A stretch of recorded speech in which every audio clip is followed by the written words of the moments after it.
Hey, happy Wednesday, and it is the beginning of April. It is April 5th, and it is 12 o'clock Eastern. So, we are jumping on today to talk about gut health and kidney health.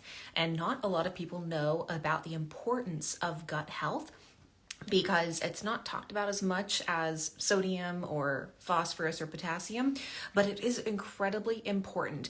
And so I have a special guest that will be jumping on to talk with us today about the importance of gut health. She is a dietitian like me, and she specializes in gut health. And so we're going to combine forces and kind of bring to light some of these connections for you that talk about this importance of why you want to be focusing on this. So as I'm waiting for her to jump on and join the live, just as a brief introduction, if you don't know me already, my name is Jen Hernandez. I am the dietitian, the renal dietitian and founder behind Plant Powered Kidneys. So I've been doing this, working with people in kidney disease in all stages of kidney disease for almost all of my 10 years as a dietitian. And so it's been such a passion of mine to learn and be able to teach the fundamentals and the importance of a renal diet that actually protects kidney health and kidney function. Hey, okay, so I have my guest jumping on saying hi. So if we can, hey Rhya, if you want to request to join, then we can get you on to jump on the video here with me. And we have a lot of people jumping on already, which is fantastic. So we'll get started once you put in that request to join, and I can let you in. So yeah, in the meantime, we are going to be talking about gut health, kidney health. For 6 months or so now, we've worked closely together as we're working on helping more people, and she is just a genius. I mean, she is so smart, and here I am. She's jumping on. Such a smart person and an incredible dietitian, and I'm so thrilled to be able to share her expertise with everybody. So, Rhya, hi. How are you? Hey, I'm great, thanks. good. How are My you? husband decided at the Good. moment of this live to start dishes, and so I'm like, I'm hoping the noise isn't. I Oh. mean, I'm so grateful that he's doing it, but I'm really hoping the noise doesn't come through, because the last thing I'm going to do is yell at him for doing Yeah. dishes. Yeah. um, Right. so Exactly. before we like jump into the questions, would you mind sharing with everybody a little bit about you, what you do, where they can find you? Yeah. Yeah. Yeah. Well, thank you so much for having me. It's so fun to collaborate. So, my name is Rhya. I own Carolina Functional Nutrition. Carolina, as in I live in North South Carolina area. It's not my name, and I have a background similar to Jen's in that I have my master's in nutrition. I'm a registered licensed dietitian, but I also have additional training in the world of functional medicine, and that's kind of where my heart was even when I finished my master's. I just knew that that was the direction I was going to go, and had a lot of life experiences that led into that. And I worked in kind of like a primary care and neurology setting in a large functional practice, and kind of like got my feet wet. And then I went in on my own probably 6 or 7 years ago, and I've just been running a small private practice. I do virtual consulting, so I work with people all over, adults and children, probably mostly adults, but I do work with kids as well, mostly on gut issues. And I sort of accidentally found that niche. My background is in a lot of like autoimmune diseases and things like that. So I see some of those as well, but really just gut health is the theme, whether it's autoimmune or whether there's a neurological issue, there's always a gut piece of that. And so that's always kind of just been a central theme in my practice, regardless of what area I was working in. And so it's just sort of become where I kind of focus all my time. So yeah, so that's kind of what I've been doing, and I'm excited to Yeah, talk thank more and you answer again questions so today. much for agreeing to jump on, because gut health Yeah. is something, like I was just mentioning in the beginning of the live, that there is a really strong connection there between the gut health and kidney health. And if we think about the digestive process, how everything is being treated in our body, it really makes sense that protecting our gut health is such a great step in protecting our kidney health, because I mean, if we're doing a Yeah. better job there, it's going to give less stress for the kidneys anyway. So I do have a few Right. questions. So when I look over, it's because I'm going through my computer and the notes that we have. Yeah. But I pulled Yeah. some questions Yeah. from my students, from our followers that are related around gut health. And I'll ask you, Great. I'll bring up these questions and then, let you kind of take away with it. And then I'll chime in and add some of the kidney stuff too. Great. Okay, cool. Yeah. So the first one, Yeah. this is a question that I get a lot because we do talk about the importance of probiotics and that a lot of people can benefit from them. Mm-hmm. Do you have recommendations about like the best types of probiotics or what to look for when choosing a probiotic? Yeah, sure. So, this is one of those questions that like the Yeah. technical answer is like it depends, right? Which you probably say all the time too. It's like everyone's least favorite answer, but it's totally the truth. But in general, like for just the average person, like we don't know anything about you. There's some good, what we would call broad spectrum probiotics that are kind of a little bit of everything that are all common to the human microbiome, which is that collection of beneficial gut bacteria. That's always a pretty good go-to if you're not sure. Mm-hmm. You're on Mm-hmm. FullScript, right? They probably have access to your store. So on FullScript, there's like Therabiotic Complete is a That's what good I one by use. Clear Labs. That's just a great go-to. Really reputable, yeah, really reputable company. They specialize in probiotics and gut products. So that's a good, easy one. If your stomach's more sensitive or you have found, like many of my clients before they come see me, that probiotics make them feel worse, that's telling you something too. And in that case, you may still need support, but sometimes a spore or a soil-based probiotic will work a little bit better to not aggravate something that may be going on. It doesn't mean that you don't need to work on the thing that's going on, but it can at least give you some support while you figure that out. So something like a megaspore, or my favorite spore based is Proflora. It's by a really small company, but I love their product. It also has quercetin, Mm-hmm. which is a great anti-inflammatory, can help with seasonal allergies, can help with just gut inflammation. So I like that one as well for people who are more prone to bloating or maybe Mm-hmm. don't feel well after taking a traditional probiotic. And then if you have more data, like from a stool test, or if you've taken an antibiotic recently, which I think someone asked about, you might need a little beefier, like a more robust probiotic, or you might want to take something like that multiple times a day just for a couple of months. So that's kind of the shortest answer I can give for what type of probiotic is best, because it definitely does vary. But if you're going in Yeah. blind, those are kind of two good One of the ones options. that we recommend, I would say more commonly, would be the brand Renadil by Kibo. And this one is, have you heard of this one? Mm-hmm. Okay. So yeah, Yeah. they've done studies and really focused on like the CKD aspect. So that's one that we more commonly recommend. But I always tell people, you know, it is a pricier one too. And so if you try it for like 90 Oh, days and you're not really seeing anything, or like you said, you don't feel good with it, it's probably not going to be the best thing for you. And it's yeah. not, it's not going to solve CKD. CKD has no cure. So it doesn't make sense to Right. take something if it's not going to help you. But yeah, I've definitely Yeah. recommended that they're Agreed. Claire's, that they're complete, and the Megaspore as well. Mm-hmm. Those are other ones that we've looked into. Mm-hmm. But yeah, you're totally, I mean, you're the expert. It's very much an individual situation and figuring out what the Yeah. person needs that's going to help take care of that gut aspect is eventually going to be what helps with the kidneys. Yeah.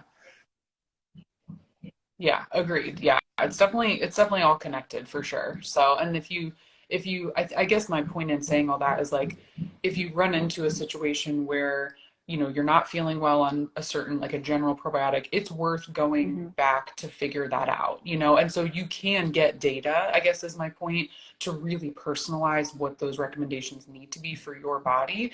But, for the average person, usually you can try one of those, Mm-hmm. and usually one of them works pretty well. And the Megaspore is nice too, or the Proflora, because they're shelf stable, so you can travel with them, and that can be a little easier too, like coming up on spring break and summer and things like that. So Mhm. sometimes even rotating them can be helpful That's a really anyway great for your tip because body. again, So like with Renadil, it needs to stay cold. The many probiotics do need to yeah, stay cold, but when you have the shelf stable ones, that's a great yeah. idea to have kind of that rotation Hmm. available so that when you're traveling, you're not giving up that habit that you've developed of taking a probiotic. You're just adjusting for what's going on in your life.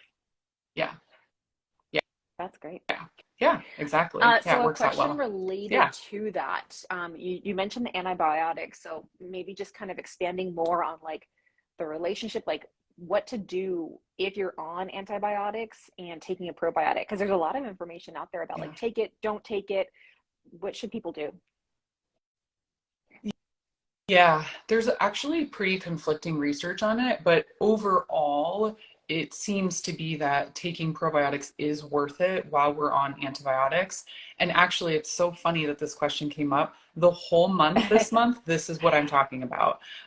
So if you like really want to geek out on this information, I have a webinar on the 19th, and this is literally what I'm talking about for 30 Oh minutes. yeah. So there's a lot more to it, but just for a quick answer, taking a probiotic while antibiotics does appear to have benefit, it is probably necessary or helpful to take it a couple of times a day away from the antibiotic. That's the biggest thing I think with some of the research that might be flawed or why people are confused. If you take it with the antibiotic or too close, the antibiotic is going to kill the probiotic and then you don't get the benefit. And so that's where I think some of the studies have been conflicting. But if you're taking it away as far away from it as possible, then you can still get the benefit. And there's studies that support that. Prebiotics are what does not always seem to translate a benefit. Some probiotics will have prebiotics in them, so that's kind of a whole different thing. But it is helpful to at least take probiotics while on an antibiotic, and probably from the research about 2 months afterwards, just to give your gut And time to kind of as you're repopulate. explaining this very well and very thoroughly, I'm realizing people out here watching us, whether they're watching this live right now or they're watching the recording later, they might be thinking like, well, what the heck is a probiotic? What is an antibiotic? Like, what are they exactly? So Yeah, can you just yeah, good point. Yeah, good point. Good point. We all tend to do that. I know I do at oh least. same. I like go super technical and then Yeah. it's like, okay, reel it in. Nobody knows what you're talking about. So antibiotics are, can be life-saving in certain situations. They're a pretty important medication that we have, fortunately, very readily available in the United States. The downside of it is that there is literally like a global awareness situation where antibiotics are often overprescribed.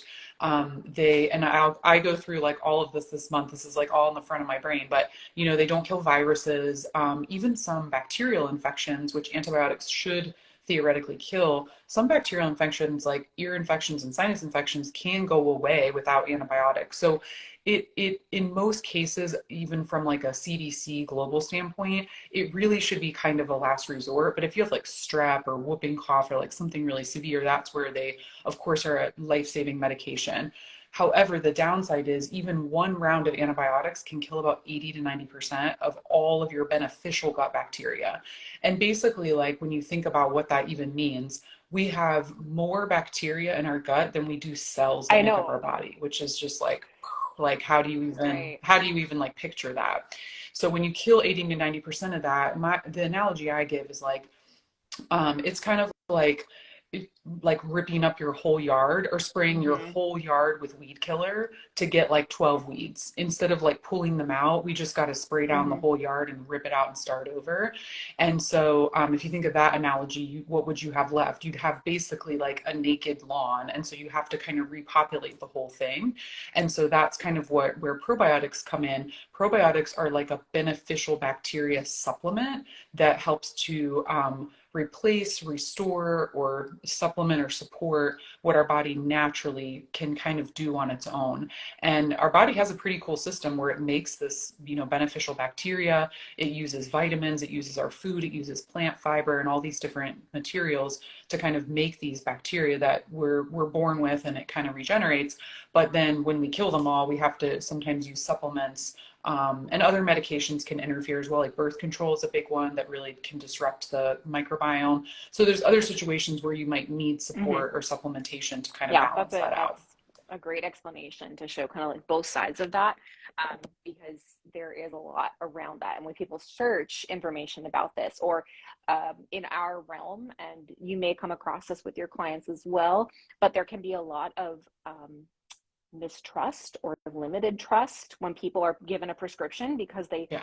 they are so used to getting so many medications, and they're just like, now what? Like, what is this for now? Or on the other side of the coin, they're just like taking Mhm. everything, just assuming it's going to fix the problem, and then not thinking about side effects or down spiral effects, like all of that kind of stuff. So Yeah. it is really, really Yeah. good to kind of think about these things and what to do in a more proactive sense, which includes those probiotics. Yeah. Yeah, Okay, definitely. so another question, is it possible to have too much healthy bacteria in the gut?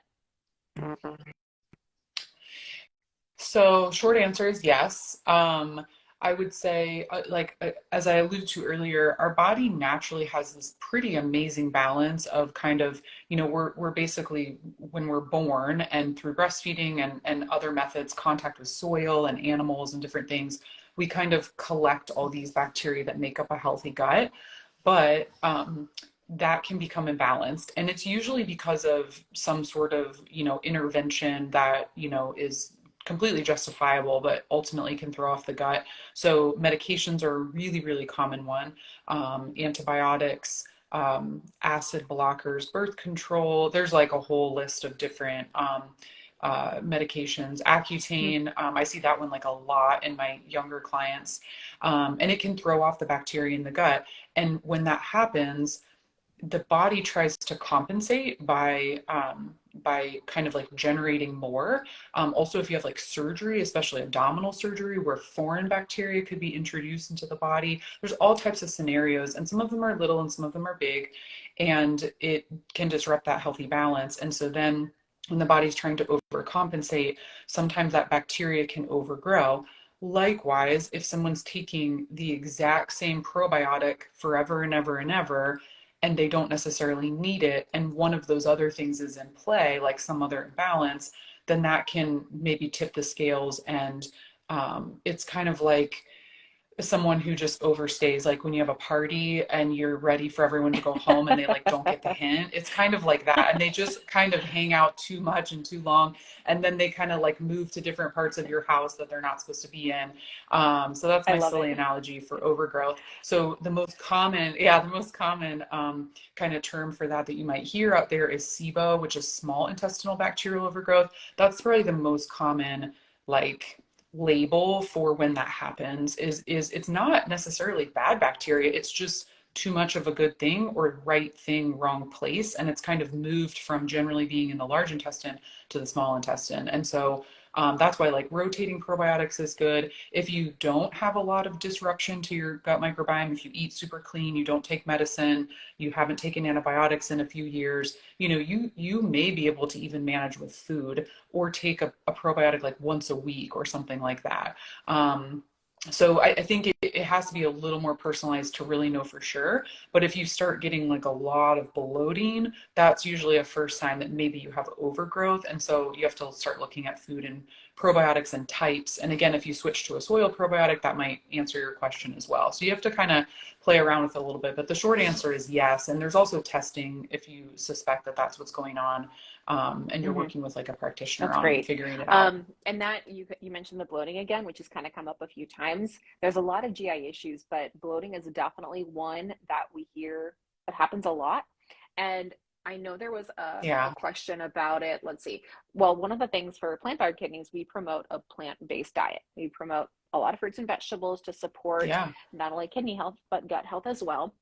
One of our followers said, I was plant based before and it didn't go well because my gut was in a bad state and I couldn't handle the fiber. Now my gut is doing better thanks to probiotics, so I'm going to give it another try. So they're talking about, when is it bad to be including more fiber, more plants and fruits and vegetables in the diet? Yeah. That's a great question. It's definitely one I get all the time. A lot of people come to me saying, I feel like the healthier I eat, the worse that I feel. And that's Yeah. the last thing we want to hear as dietitians when we're, promoting like more fruits and vegetables and things like that. So it's kind of like a dual answer, and I'll try to keep it like succinct. But basically, initially, if that happens, I would say it's likely the insoluble fiber. And so there's two types of fiber, soluble and insoluble. Insoluble is equally as good for your gut as soluble. It's a little harder to break down, which is Mhm. good if your gut is healthy, because that's what creates natural prebiotics to then feed which are like these special Mhm. fibers that feed your good bacteria. So it's a really beautiful system when it's working how it's supposed to, because our body, doesn't actually digest fiber. It just sort of ferments, and then it feeds these good bacteria, and then they have like their own special food, and it just keeps the cycle going. However, when we have some sort of irritation, whether it's like overgrowth, like we were talking about, infection, inflammation, poor digestion, there can be a whole host of reasons, but it's usually somewhere in those top 4 or 5. We don't process that fiber very well. So if it's because, well, if it comes up initially, I would try just focusing more on like soluble fiber items, or just smaller portions of those insoluble fiber foods, like things like wheat, avocado, asparagus, cauliflower. I mean, naming like super healthy foods, mango, some types of stone fruits like peaches and things like that. They're good for you, but they Mhm. can be harder to break down. So it doesn't mean you have to necessarily remove them, but just working on portions and seeing how adjusting those portions can maybe help. Those all fall under an umbrella of foods called FODMAPs. And so again, it's just a description of these carbohydrate foods. It's not protein, it's not fats or anything else. It's mostly fruits, vegetables, and like some dairy products, things like that. So I would start there, and sometimes just removing them or reducing them in the diet for like 4 weeks, you can start to reintroduce them, and your body can kind of handle them again. You may find like 1 or 2 things that don't agree with you longer term, but for the most part, you can often reintroduce many of those easily without a problem.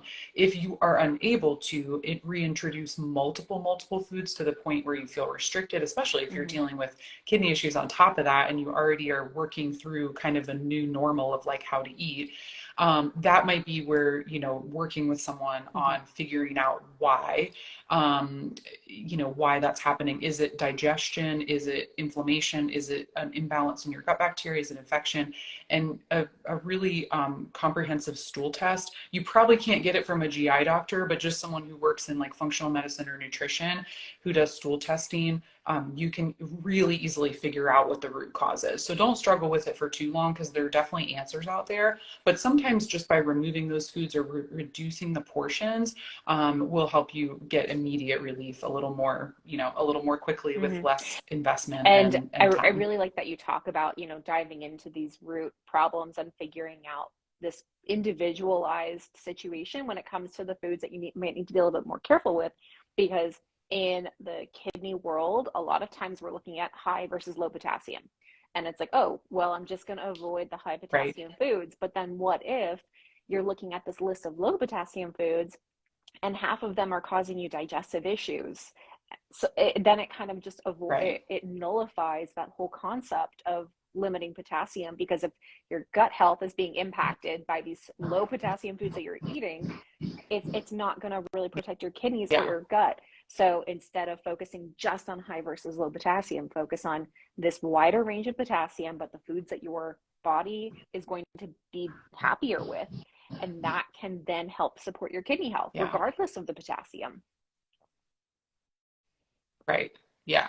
Yeah, great point. And also, like, I don't know if you get into this too with potassium as well, Mm-hmm. but sometimes portions, I think we think like, oh, it's low potassium, so it's fine. And then if you eat 5 cups of it, it's, maybe not having, it's maybe having more of an effect anyway. And it's the same with those fiber foods. It doesn't mean anything is specifically off limits, but just moderating how much of those you're eating, or at least learning from it and paying attention to like, well, this much is fine. I just can't do this much. It can be a little more freeing too, I think, to Oh just yeah, feel like you have some absolutely. more We definitely options. talk about those portions all the time. Um, especially in the world of potassium or protein or phosphorus or things like that. It's like, Yeah. well, it's always, I Yeah. mean, people hate for dietitians to say like in moderation, but honestly, like that's the secret, not so secret, is Yeah. it's all about the how much of it you're eating. Yeah. And there is such a thing as too much of a good thing. Just because somebody says it's good for you, like, the cabbage diet and that kind of stuff. Right. If you're going to eat a lot of cabbage, I could imagine you're Yeah. going to have quite a bit of bloating because that's a lot for your body to take on, even though it's a healthy food. Yeah. Yeah. Right. Right. Exactly. Yeah. Yeah. So it's funny. There's definitely a lot of mirrors between Yeah. how we talk about food in Yeah. your world and mine. And one of the things that we talk about a lot too is working with different specializing dietitians about, how to address Mhm. root issues. So, for example, when I have somebody with Yeah. CKD and they're talking about having a lot of gut issues, sometimes I'll say, like, well, maybe you should talk with a gut health dietitian that can help address that first. Yeah. And then once you get that taken care of, then we can focus on the kidney stuff, because thinking of it as, again, that Totally. digestive pathway, when you're putting food into your mouth, through your stomach, through your digestive system, into your bloodstream, into your kidneys, getting ahead of that is going to be really helpful. So if you're one of these people that Hmm. are watching right now or watching the recording later and you're experiencing a lot of digestive issues, but you're worried about your kidneys, try focusing on those digestive issues first. Focus on taking care of those and see that downward, what's the term? I'm losing the phrase, or like that downward effect that I don't have it in my head right now.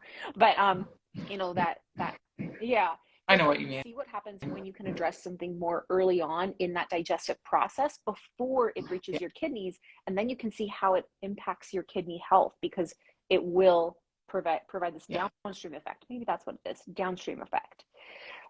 Yeah. Um, Downstream. There you so I go. think it's really, really helpful for Yeah. that.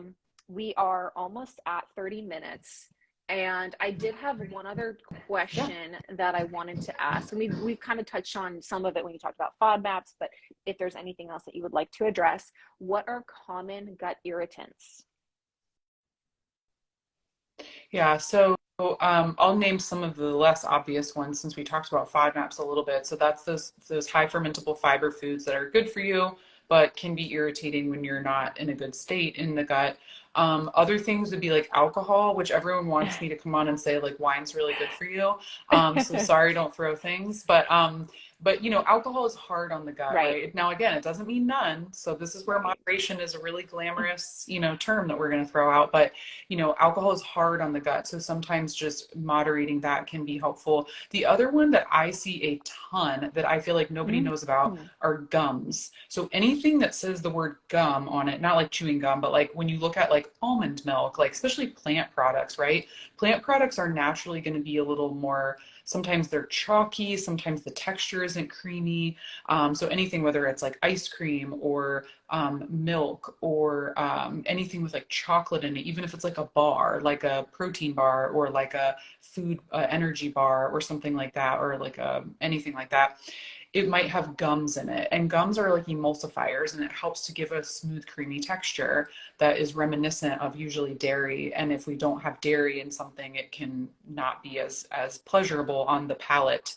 So gums like carrageenan, locust bean gum, guar gum. Those are definitely really common triggers to look for, and it is pretty difficult to find plant milk that does not contain those. There's about 2 or 3 brands that I have seen in the stores. So there's Mulk. There's Mm. 4. There's Elmhurst Brothers. Most of those you can get at like usually like, well, I don't know whoever's watching what your stores are, but you can Mm-hmm. find some of those in regular grocery stores. I Sometimes you think have to go to like a specialty I think food Elmer's store. is You on can also Amazon get, too. I think yeah, we've had them linked before. yes, Yeah. yeah, it might be. And then there's Joy is the one that's shelf staple, JOI, Mm. and you can make your own at home in like 2 seconds in the blender. So those are, and then Three Trees is the other one. So it's kind of hard to find, but like once you know what you're looking for, it's why I threw out the brands.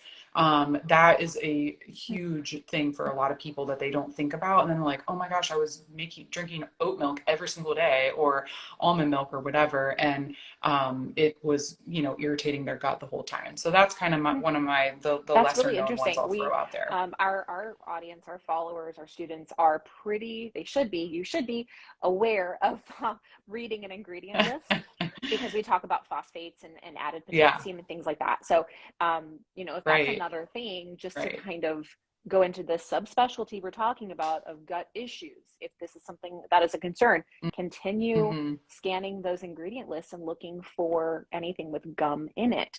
I think that could be really, really eye-opening for a lot of people if they see that, if they make those changes, because we do recommend a lot of different plant-based milks, and typically we focus on definitely no added phosphates, and then ideally no added potassium as well. But the gums will be another thing for us to be talking about and looking forward. So thank you so much. That was great. Yeah, and that'll probably do double duty because all those brands tend to have very simple ingredients, so they're not going to have added phosphates either. So it might kill two birds with one stone. Just looking for those, they can accomplish both those. Okay. Well, we're at 30 minutes past the hour, and I know we could just continue talking like so much about this stuff. It's really fascinating. So maybe we'll do another time to do another live, talk more about it. Yeah, I love it. But anytime. Just in case people are jumping on, because we still have some people just jumping on now, where can they find you, follow you, learn more from you about gut health? Sure. So it's super easy. I'm on Instagram, Facebook. I'm not great at TikTok, but I am there. My handle's Carolina Functional Nutrition everywhere. That's my website. It's all my handles. And like I said, if you're feeling like, gee, this, feels like me, I need more information. My whole month this month is dedicated to recovering from antibiotics, side effects, long-term effects, and how do I reset my gut afterwards.